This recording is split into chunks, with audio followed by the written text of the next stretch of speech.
Hello, everyone. I'm Christina, and I'm so glad to see all of you. How are you doing tonight? Want to say hello to Kim from Summer Crows and Wendy from Hard Knack Farms, Kathleen, Connie, Dan, and Pastor Anthony. And I also want to thank you, Kim, for the $20 donation. Thank you so much. God bless you. No idea how much that helps. And I know you're having things rough over there too. So God bless you for real. And okay, tonight we have a really important topic to talk about.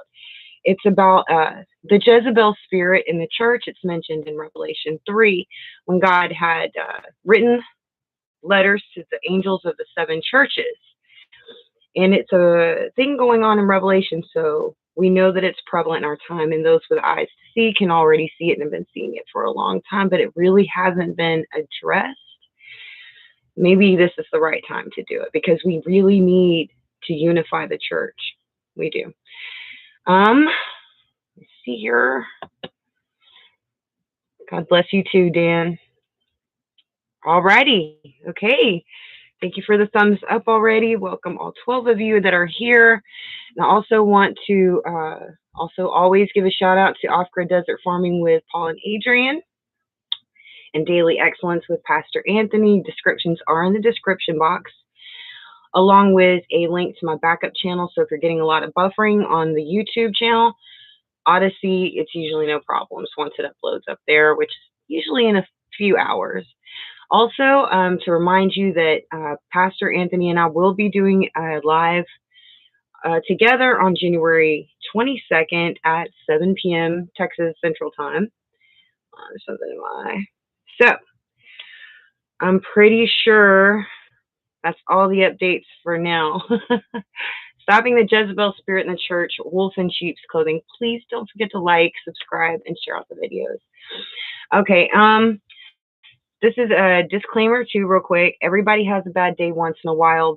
The type of person that we are going to talk about is something else. It's not just somebody having a bad day or losing their cool once in a while, or this is a specific type of person whose nature is just like this.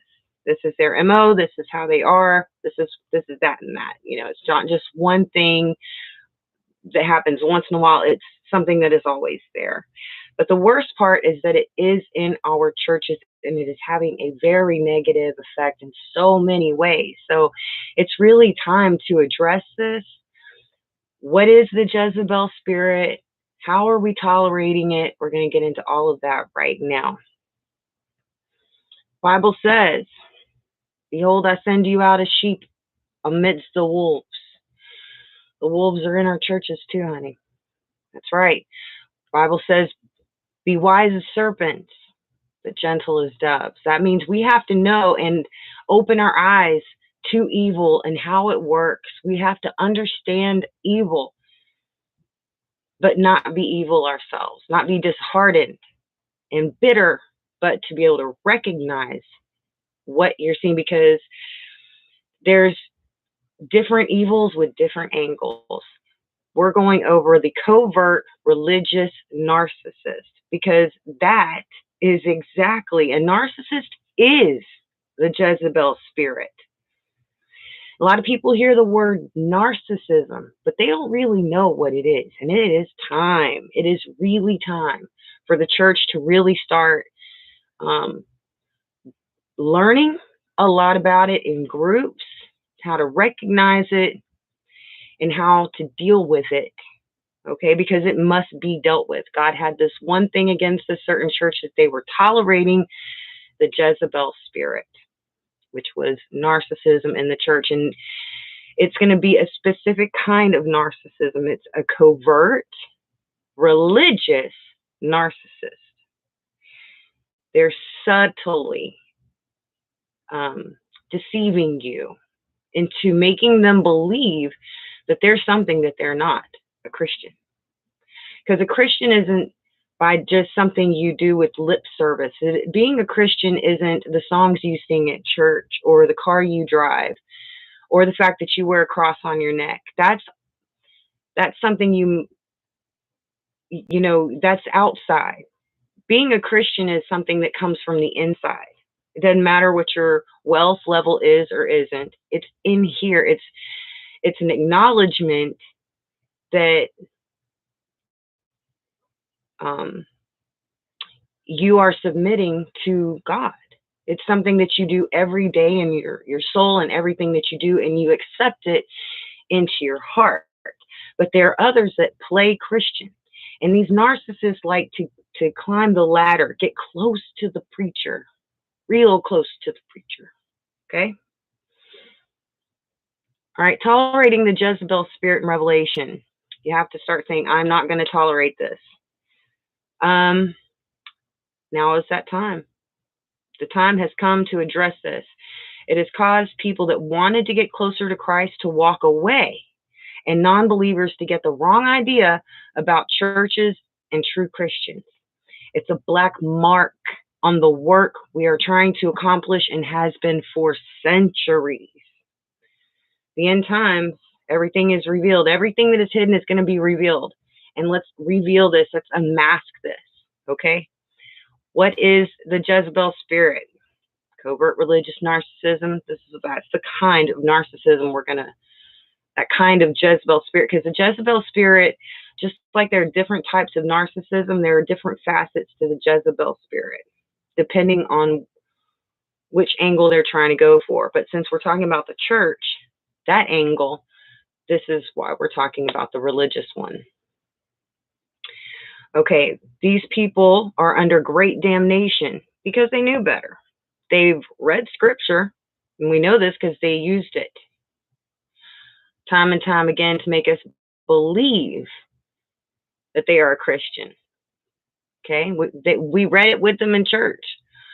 They were all up in the churches, so they knew better. That's why there's going to be greater damnation for these people, because it talks about in the Bible those Christians, those people that had heard the truth and rejected it, those people who knew better and still lived evil lives daily, all right?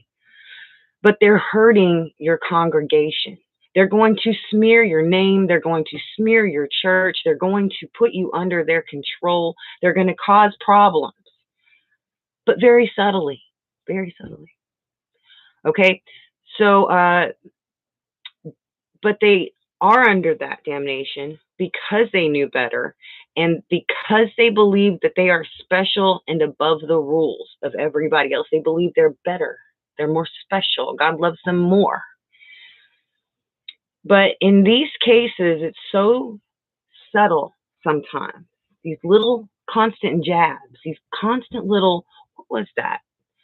That discernment in the Holy Spirit is necessary in most cases, in a lot of cases, to see beneath the surface. It takes the Spirit to unmask another spirit, to be able to see it.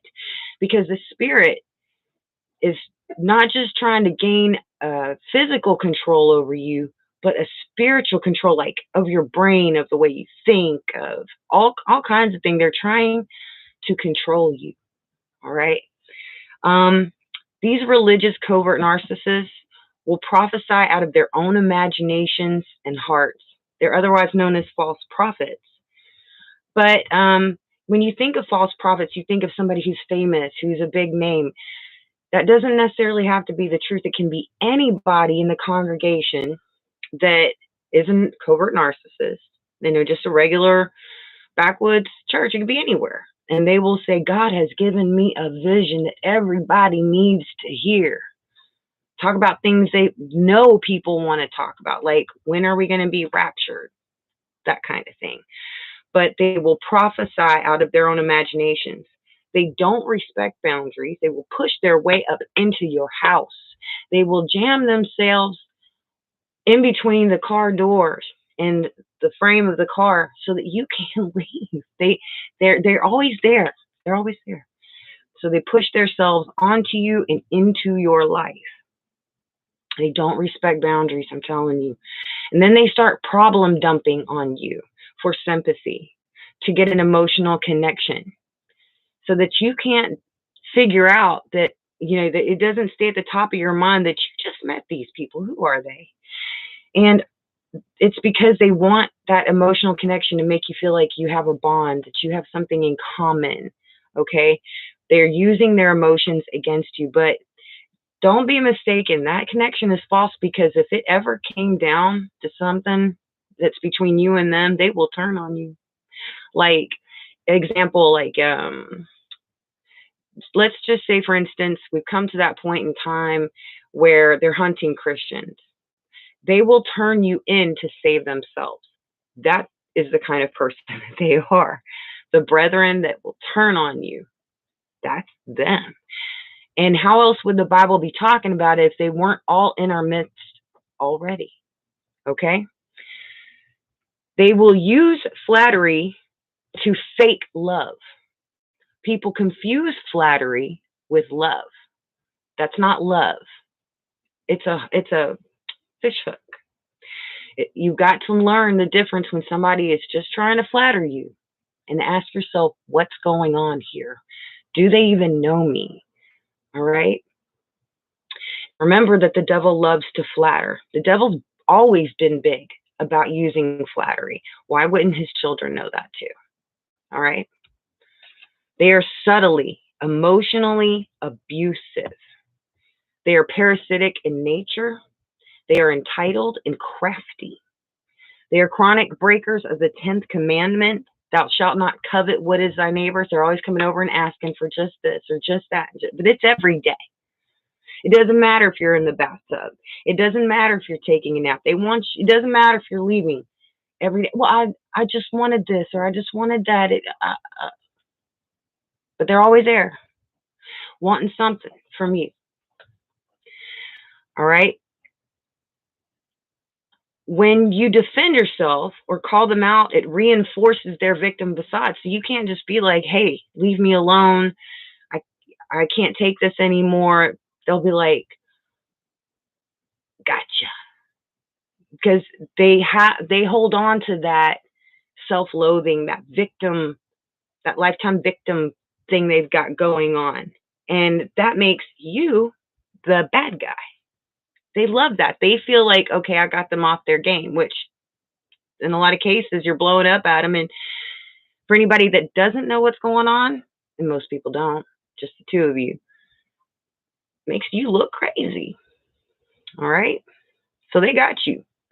All right. And that's often when you see a duper's delight smile, which is not to be confused with a nervous smile, but they have a duper's delight smile going on. Watch. It could be somebody you know and really care about because they've drawn you in. They will use the Bible as a weapon against you, twisting verses, meanings, leaving certain things out. Like back in the day when churches didn't want women reading the Bible, because they would read the line that said, yeah, we need to submit to our husbands, but they need to treat us like a queen. Meaning there would be a mutual respect and a teamwork going on, not this stacked hierarchy thing that went on. But see, that was one example of using the Bible against God's children. It enslaved, just that idea alone enslaved so many women. Emotional abusers. That's right, Stone the Crows. Welcome, Russell Watkins. Always good to see you, brother. Send the subject nobody wants to hear in these days.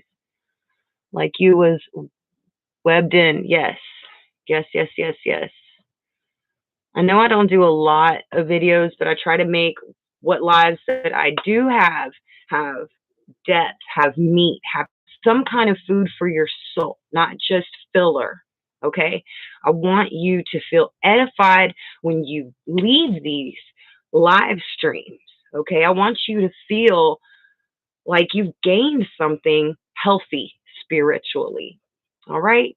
So I can't do them every single day, but I do them. When I do them, I put in all of me into this. Okay. All right. Thanks, Kathleen. Thank you, Kim. Yes, it needs to be recognized in the church because the church has lost so many souls that were ready to come to Christ.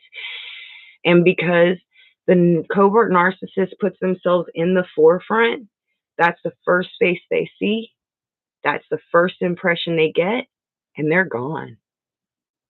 And they have kids, they have grandkids, this person, all those lives that could have been affected, all their friends, all their kids. There's a thing with ripple effects, okay?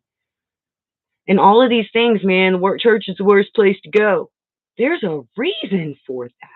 Because somewhere along the line, the niceness of a Christian turned into tolerance of an evil spirit that has not been dealt with. And if we're going to move in forward as a church body, we have got to do that. Hi, Letitia and Joseph. I've been there. I thank God that He intervened in my situation. I pray for them because God said to pray for your enemies. Yes, you pray for them. Absolutely. Yes, you do. This is one of those instances of forgiveness where a lot of times you have to forgive them and love them from a distance because they're dangerous. Even if they're covertly dangerous, dangerous is dangerous, okay? That's a threat. And they're so conniving that you never know where they're coming from. Cut that, all right? You got to head that off at the pass. And the way to do that is to have your eyes open and that brain turning. Don't be afraid. All right, let's get back to that. All right. Not always, but often. A red flag can be a lack of long-term friends around them.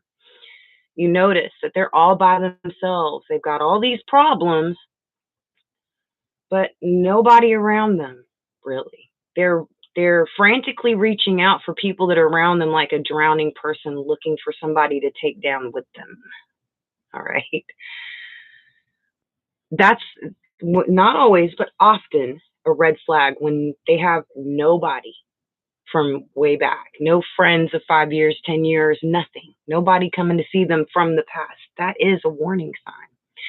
Beware when someone is claiming then that everyone abandoned them. How many times have you heard that? Everybody just abandoned me and I'm having all these problems. And sometimes that has actually happened and they're not a narcissist, but often it's because they have sucked the blood of everybody around them and there's nobody else to suck on the life out of. People are aware now. Everybody's already in that area. So they have to go on to their next set of hosts. All right. So they're not going to have people around them. And yes, they might perceive it as people abandoning them instead of what really happened is escaped. All right. And that's blame shifting as a convenient cop out so that they don't have to address what they did to make these people run for the hills. There is a level of seduction. Now, a lot of people think of seduction as sexual, which it can be. And yes, that happens in the church. You'll have some covert narcissist lady or whatever seduce the preacher and he'll be married. Okay. But seduction is more than that. It is basically baiting you, seducing words, seducing, okay? Because Jezebel is a seducing spirit. They will say what they know you would want to hear. So when you say you're a Christian, they can start reciting all of these Bible verses. So you think, oh, wow, this person must be on the level. And it misses our remembrance that the devil can recite the Bible too. Okay. Be careful. Okay. But the whole point is to seduce you, to calm you, to flatter you into a state of lulling, like you're just lulled almost into a trance where you're not you're not catching what they're doing. They come on quick and hard into your life as though that they were always there, as though they should be there. Like they just, out of all the people, they end up right here, right in front. And it's fast. They push their way into your house. Just certain things. They find any little thing, okay, including bringing you muffins, bringing you gifts, okay? And not just the one-time gift of a housewarming gift. Hi, welcome to the neighborhood. We baked you a pie. I'm not talking about that. I'm talking like just for seemingly no reason, especially when they feel like they're losing you or if they're trying to get you on board. Right away, they'll love bomb you. That happens. So they look like these generous people because sometimes if they're well off narcissists, they will give substantial amounts of money, which really makes you feel like, oh gosh, I need to do what these people say. That's control. They gotcha. All right. Baiting, level of seduction and baiting. They like to plug into your humanity and emotions to gain control. They kill you with your love. They are passive aggressive indeed, aggressive in their gaslighting, and it is a major component. Like I had one individual who I was trying to cut off, and she started hinting at another thing she needed. Oh, I need a ride to the store, and I'm cutting this person off. So I just went in the house. Later on, they have to throw this passive aggressive comment at my daughter saying, well, tell your mom I made it home from the store all right. See, that's a passive aggressive um, gaslight comment. That's exactly what that was. That was a dig. That was verbal abuse, subtly. But they verbally abused me using my daughter, by the way. All right. That's what they'll do. They show their vicious side is actually hidden deep within, that is contrary to the image they present. This can come to the surface if you reject even the smallest of their requests or injure their fragile ego accidentally. They use the words I just a lot, like when trying to do their cop outs and their plausible deniabilities. It's just they use the words, well, I was just trying to do this small little thing that you should be able to dismiss. It's not what you're saying. Whenever you hear a person say, I was just, stop right there. That's a red flag. That is a huge one. Okay. You know that you are a target when they start idealizing you and love bombing you the second you both meet. Devil's gifts ain't free. I've always said this. I will always say it. This isn't just somebody who, oh my gosh, I'm your number one fan. No. They're baiting you.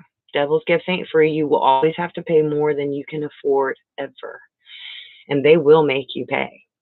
Besides annoying, manipulative, blood-sucking, and controlling, these folks can be the most dangerous types because no one would have suspected that they could do such heinous acts. Like Heaven's Gate had their whole congregation drink Kool-Aid that killed them and made them do it willingly. All right. There are too many priests who assaulted young children. They were beyond reproach. The victims were attacked because they were in such a place that nobody would have imagined that's where they want to be. They want everybody to believe their fake self so hard that they would never think for a second. Okay, but that's where these people are, is in new places of community service and positions of people that you should be able to trust. And what does the church has decided to do? Cover it up. Send them to another place. Hospitals do this too. They'll see a problem with a nurse, all babies are dying on her shift, and instead of starting an investigation, they send the nurse to another hospital. Okay? They got rid of their problem, but not the problem. But that's how it goes. That's how it goes. That's why these types of people are so dangerous. And they look like they're the nicest people, but you're going to have to see through this fake. You're going to have to see through it. You might not like what I have to say once in a while, but at least you know for a fact that what I say is from the heart, whether you want to hear it or not. Okay? These people actually want to hurt you. These people actually, deep down inside, they hate you. But they're the ones up in your face all the time flattering you. I'm telling you, watch out. Okay, they are a threat. This might mean that if hardship has hit their life, it's because the person has done horrible things where they came from already and is looking for fresh, unsuspecting blood. Now, there are social and non social religious covert narcissists. I'm not kidding you. The social ones tend to um, be the ones in the churches that everybody knows. The one that's not really in charge of the church, but they definitely have their hands in pretty much everything. Um, but you know who they are. Their real personality is just skimming right under the radar. Okay, the non-social ones, they're more of the wallflowers. They're the ones that are always kind of looking at you like this. I'm nervous when you come to talk to them. Those are the non-social ones, covert religious narcissists. I'm telling you, they are bad, bad, bad, bad, bad. No matter which face, social or non-social, these covert narcissists in your churches, you got to watch. They have a problem with conversation domination, cancellation of anything you say to keep the focus on them. If they have epilepsy and you go, oh, I have epilepsy too, they don't make any remark. They just kind of bump over that and keep going on about themselves. Because in this instance, if I have the same problem than they do, then they can't pull on that emotion like they would somebody who doesn't have epilepsy. See, I could use my epilepsy to gain sympathy from you, but that's never been me. I always wanted to be treated just like everybody else. But there are people that just feed on your sympathy, not just feed on it, but use it to control and kill you inside. I'm not kidding. All right. Now this is important. No matter what, no matter what they say, no matter what, for some reason, and this is such a high cue, just such a huge for sure thing, that no matter what, you always feel like your life force has been drained when you've been around them. You feel beat up.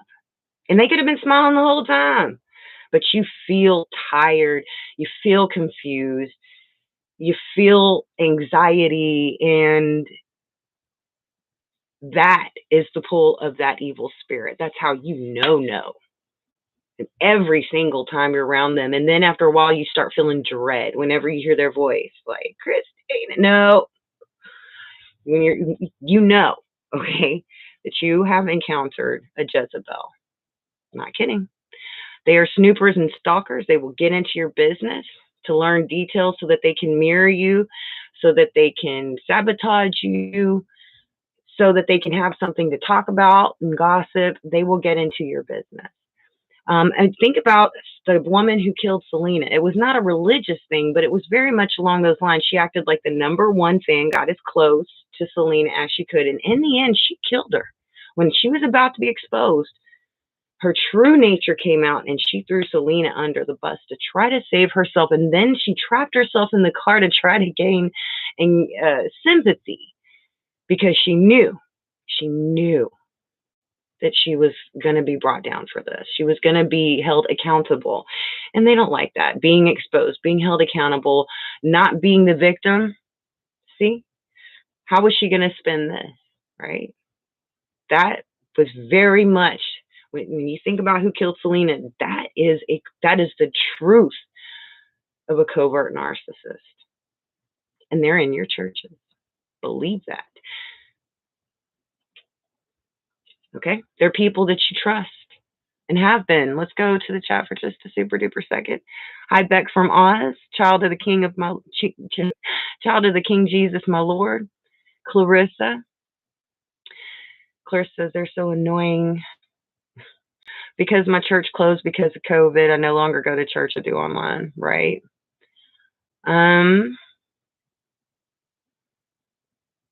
Raquel, hello. Christina, sincerely love you. Be stronger. Amazing soul.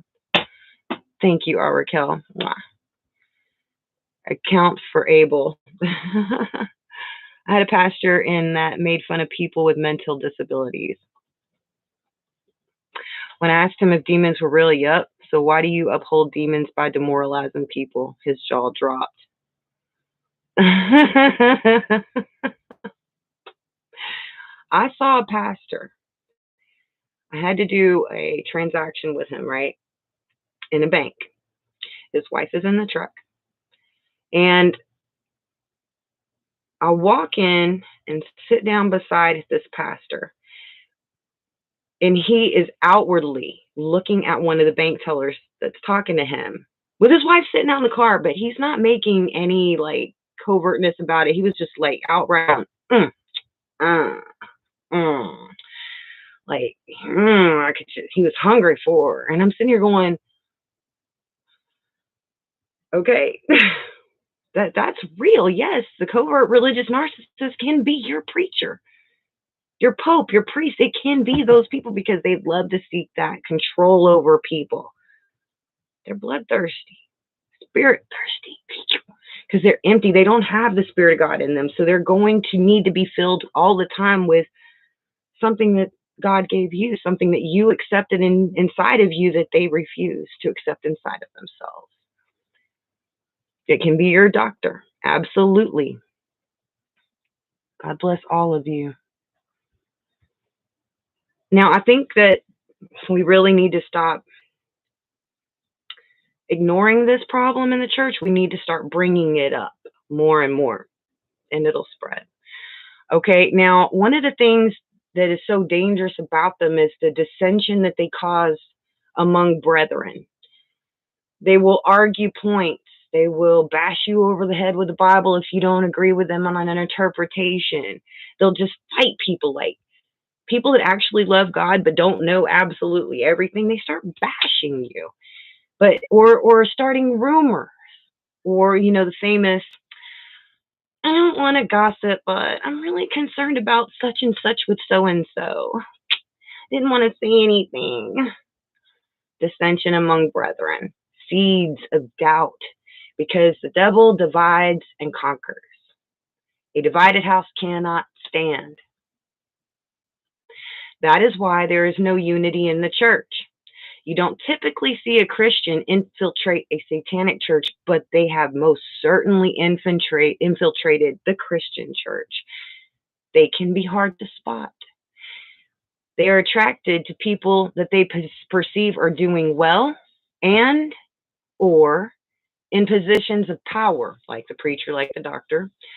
They will use the clout of being in the group of fine folks as a good cover for the rest of society. Oh, I'm a Boy Scout. Oh, I'm a nurse. Oh, I'm a teacher. Oh, I'm a priest. Oh, I work for a daycare, the police. I'm an activist. Something that is a trusted position that people honor.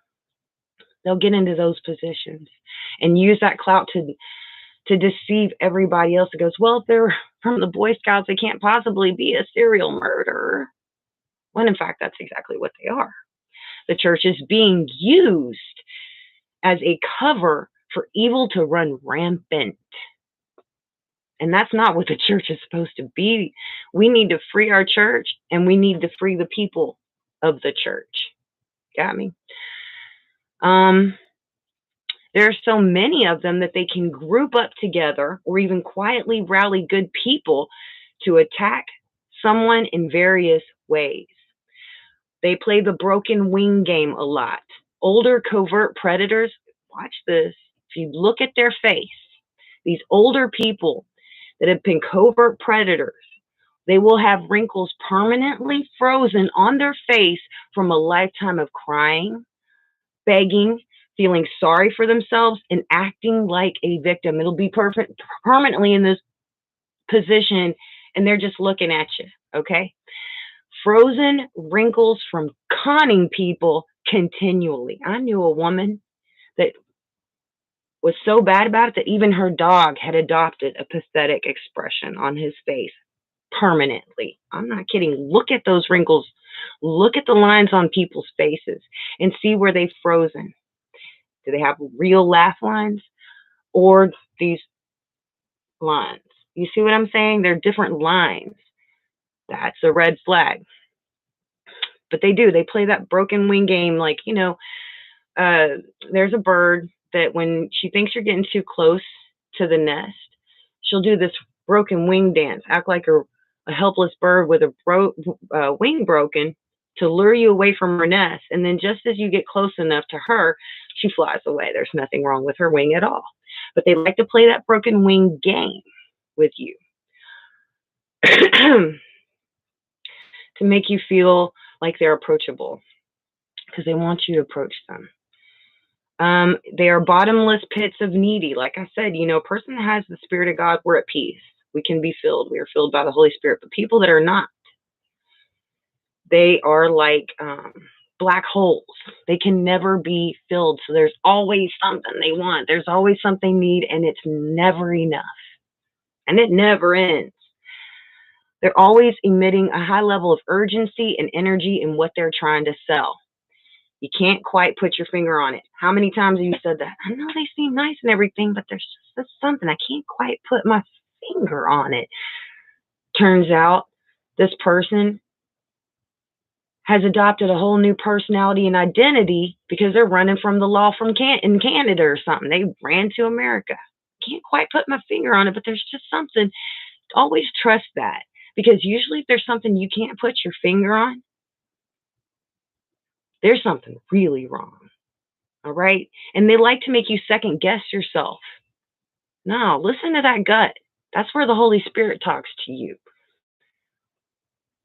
You often feel confused around them. Off center, brain fog, overwhelmed. They use a lot of words. Salad. Like politicians use a lot of. So what do you think about the weather today? Well, the weather, it's a phenomenon. It happens. I like it. The sky is blue. But you see what I mean? There's a lot of word salad. I think there's an art to that I can't really put my finger on. But it's awful. Yeah, but they try to get you off center. They want that brain fog. Something that just happened to you because they wouldn't stop talking, but you can't figure it out. You feel weird. You feel drained. You feel emotionally beat up. You see what I mean? Therapists advise quietly running from these folks. Elijah in the Bible ran from Jezebel. I think part of it is by educating people, your congregation, that the first step is to be able to recognize it to such a degree that you can catch it early and avoid the bonding they try to do. That you'll notice how quick they're coming on. And I'm not just talking about, a lot of times people talk about narcissism in a boyfriend-girlfriend sense. But in a church, it's more of like a brother-sister kind of thing. And I'm telling you, they come on strong, dude. I'm not talking about boyfriend, girlfriend. I'm saying they come on strong. Hi, Sister Christina. You see? Now, when I talk to people, I can tell, I can feel that love. But sometimes when somebody talks to me with that tone, I feel like ice just came into my body. Like it's not the same feeling. I can tell when something just came at me that's totally empty and void. You see what I mean? Sometimes it's even acidic sounding. Hi, Christina. They're not, but their eyes aren't really smiling. Anyway, so on a personal level, catching it early, test the spirit. Don't just assume that everybody's nice just because they flattered you and they're saying, I want to be your best friend. Don't assume anything. Test that spirit, and there's a way to do that, a surefire way to do it. Now, they're going to accuse you of not being a true Christian. I'm telling you, it's the number one test. Just tell them no. And do it early on. Do that test early. There was one lady. I was coming home, and I could feel that my seizures were about to go. My epilepsy was about to go into overdrive. Like I needed to go into my house, recenter, take my medicine, eat some food, whatever it is that I needed to do to make my body and my mind stop acting like I was going for a bad seizure. As soon as I drive up, this person I barely met says, hey, I need you to take me somewhere. Can you take me somewhere to do something super fast? And I said, no, I really can't right now. Just that act of saying no. The next thing I know, the person's beating on my door. Oh, can I borrow your cane? I'm going to try walking. And they come back a few minutes later. I fell down. And then before I know it, I'd have to drive this person around. But that was the thing. I said no, and they just couldn't take it. So they started harassing me. There's another one where the guy took me out on a date and he touched the back of my head, which, because he didn't know me, he didn't know that that is one of the most sensitive parts of my body because I'm epileptic. I have it just touching my brain. I don't know, touching my head. Nobody touches my brain, but touching my head is very painful. That's why if I need a trim on my hair or something, I won't let them comb or brush my hair for me. I won't let them do that. It's beyond a sensitive scalp. It's pure pain. And he went and touched the back of my head, and I winced, and I said, "Please stop! Don't do that." I wasn't rude. He in this restaurant started throwing a fit and a scene, saying, "I was just," started with, "I was just." Watch that when they're always justifying themselves, trying to show you affection. And the next thing I know, date's over. And it's a really scary scene. And I don't even know this person. Now that was more of an overt narcissist. The covert would be, but that's the thing. You cannot tell these people no without them losing their minds. Probably because they're so used to working their game. They don't know why you don't just give in. And they don't like hearing the word no. They can't accept it like a normal person. So just tell them no for any little thing right off the bat and see what happens. Even if it's subtle, like a little passive aggressive comments, watch out. You'll catch it. You'll start catching it. But test that spirit. Um, Second of all, don't let them control your emotions because that's how they get you. They throw you off your game. So no outbursts. Stay polite, sane, and a matter of fact, or completely detach from them if you can. But do not lose your cool in front of them. Don't you do it, that means they won, and they will use that against you to make you look great. Okay? Once you have identified them, don't alert them to the fact that you know. Don't do that. Start utilizing the one word that repels them. No. Keep saying it to every request, no matter how dramatic they get, no matter how small the request is, and they will leave on their own. As long as you keep enabling them, giving in, they will keep coming back. And they're going to try to keep testing you, even if you've said no. But eventually, they're gonna need to be fed. So if they know they're not getting fed here, if they're being starved here, they're eventually going to go look for somebody else. They'll leave you alone. No, no, no. They might hate it, but it's a big weapon we've got. Okay, it's a great weapon. Just say no to their drug addiction because that's kind of what they've got in their head. This narcissism, this need to feed. It's like a drug addiction for them. So in a lot of ways, they can't stop themselves. It's weird, but it's true because they're trapped. They're chained by a spirit that is sucking the life out of them. Okay? Don't give them any special privileges or encouragement of any kind. Just bland, matter of fact, be polite, but just very non-connected, non-committal. Just, I'm living here in peace. You know what I mean? I'm just working in my cubicle over here. All right?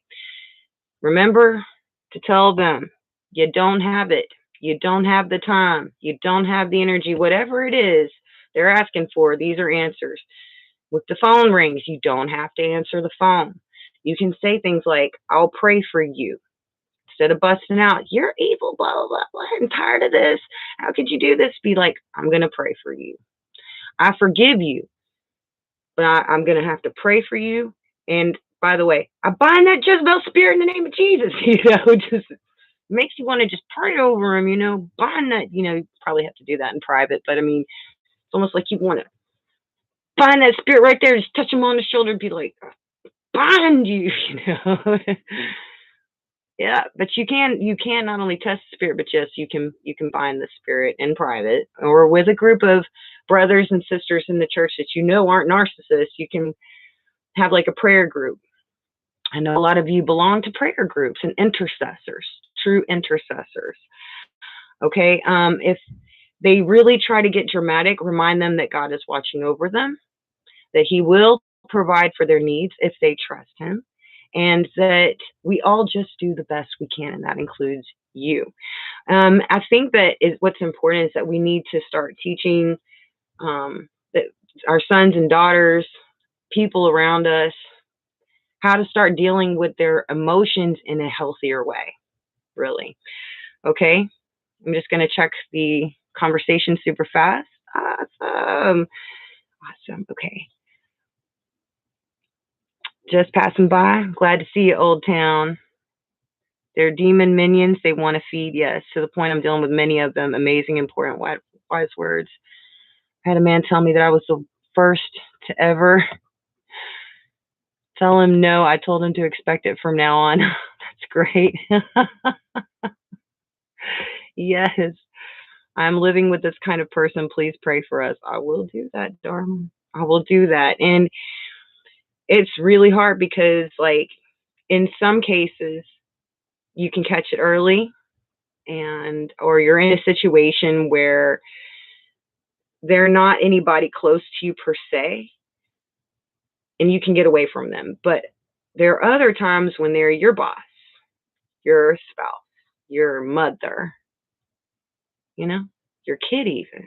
Sad as it is for parents to say, all right? It's people that you can't just get away from, but they are smothering you to death.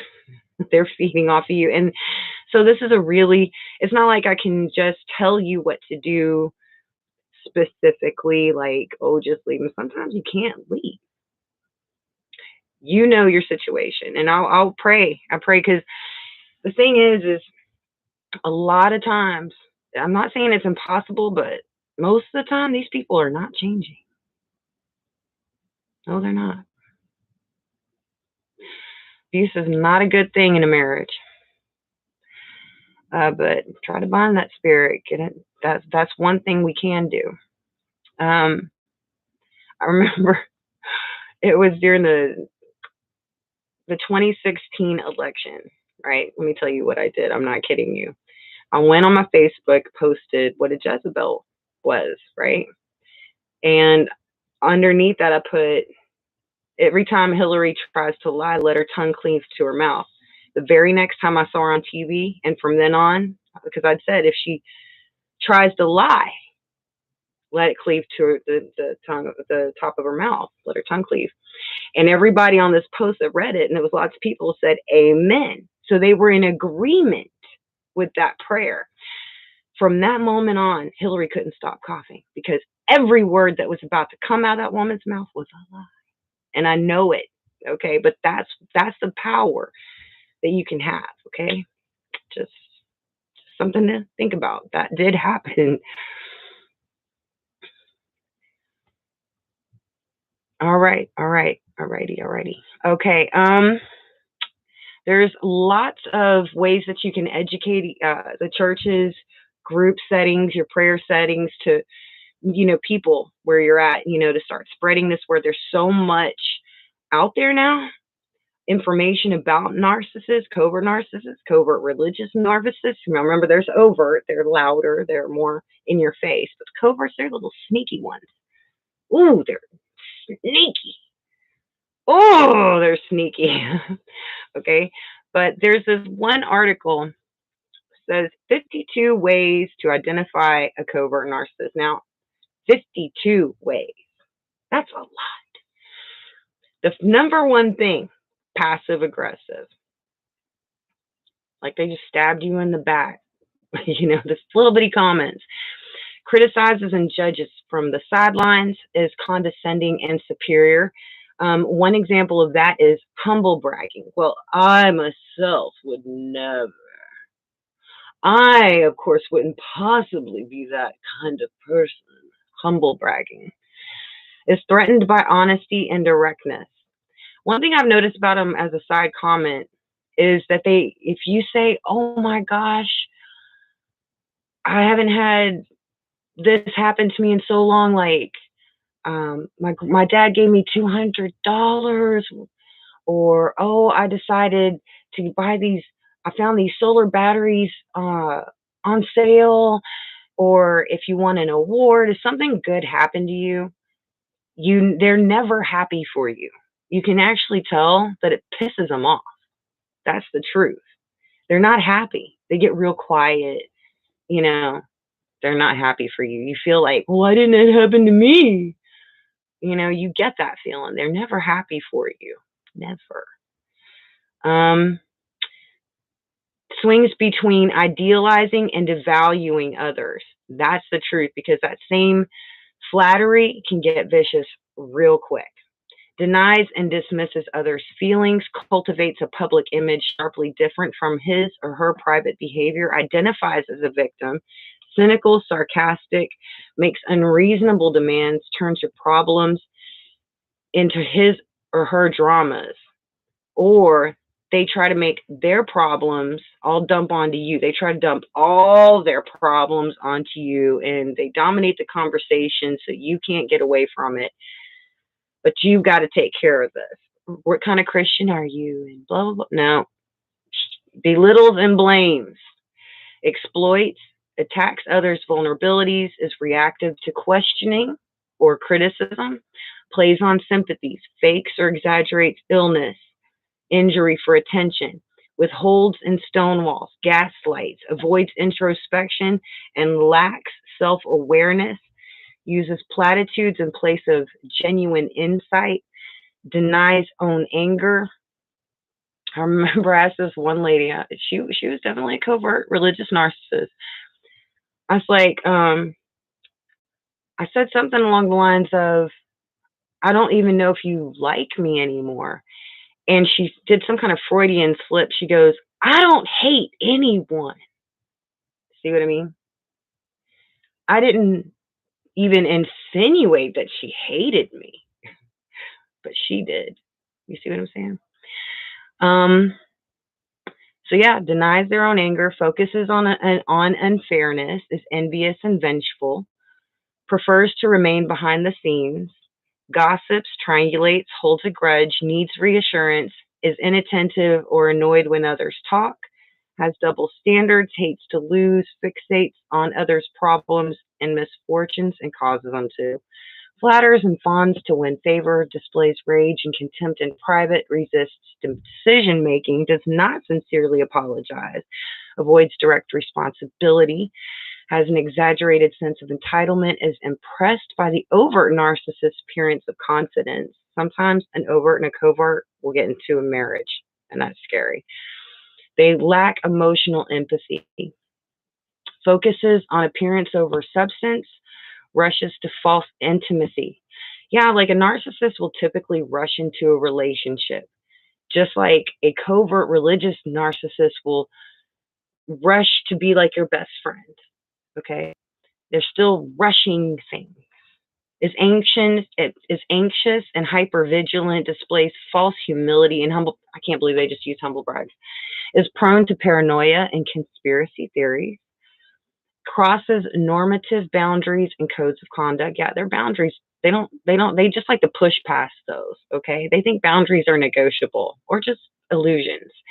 Pokes, prods, pries, feels special through association, feels above the rules, uses guilt and shame to control and punish, expects caretaking. They expect you to become their servant in the name of helping them. Conducts smear campaigns. All this is very, very true. That is just one article, okay?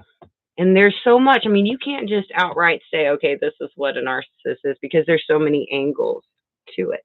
This was just one angle. Are there control figures, mothers, fathers, children? They feel empowered and want you to serve them. Yes. And so at least there's one thing, I didn't just come in here and start naming names, but I can say that I can thank these covert narcissists, religious narcissists, for these passive aggressive, abusive comments and them backdooring me and smearing me and letting me see all of these horrible things, the gift giving, the crazy making, And the sickening way that they go into the church and everybody goes, fooled, goes, hi, we're so glad to see you. Know already that if you say anything about this person, everybody's going to look at you like the devil when you're the only one in a lot of cases who have seen it. Maybe others have and they're scared too, or whatever, like they won't be believed. How many times have you heard that? Nobody would have believed me because they're such and such and such and such. And this is the problem. We dismiss people too often that are trying to say, hey, something's not right here because you don't want to believe it. Well, it's time the church opens their eyes.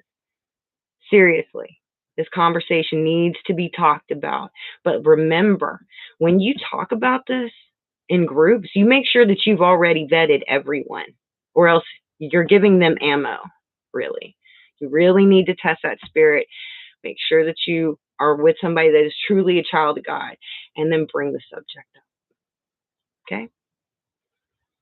All right. Nancy says, my mother was as well. Okay. And pretty much everyone knows a narcissist or has met one in some capacity. We've all had to deal with it. We just didn't have really a name for it. We'd heard the word narcissist, but we didn't realize that's a Jezebel spirit. And we need to know that it's working in the background. And if you think about a covert religious narcissist, and it really sheds a lot of light on the Antichrist. Okay, he's going to come in pretending to help, play on everybody's emotions, probably, oh yeah, he can do false wonders, he can survive a deadly wound, he can talk really charismatically, and he's got people's admiration. But he's going to suck in a lot of people. Oh, you're hungry. I'm a man of the people. I only want to help if you serve me as God. Okay? For real. Narcotic, being on drugs, ringing a bell. Oh, my goodness. So I just want y'all to be aware. They're slick talkers. They'll sell you a lot of snake oil. Stop buying that, okay? All right? Okay. Oh, yes, it is definitely time to go. Time is up. Definitely, I will be here on January 22nd with Pastor Anthony. I've also got another live with someone else working on that. And then another live that is just going to be us talking as usual. But I'm lining all of those up. It's all going to be really soon. And my birthday is also this month. So, yeah, guess what? I'm going to be 47. Getting older, hopefully gracefully. But I'm getting really close to that half-century mark. Oh, yeah, I'm a young whippersnapper still, right? Old town. Oh, thank you, Arkell. Thank you, Nancy. All right, you guys. I love you guys. God bless you all. You have a wonderful afternoon, and I will talk to you soon, God willing. Good night, y'all. End stream. End.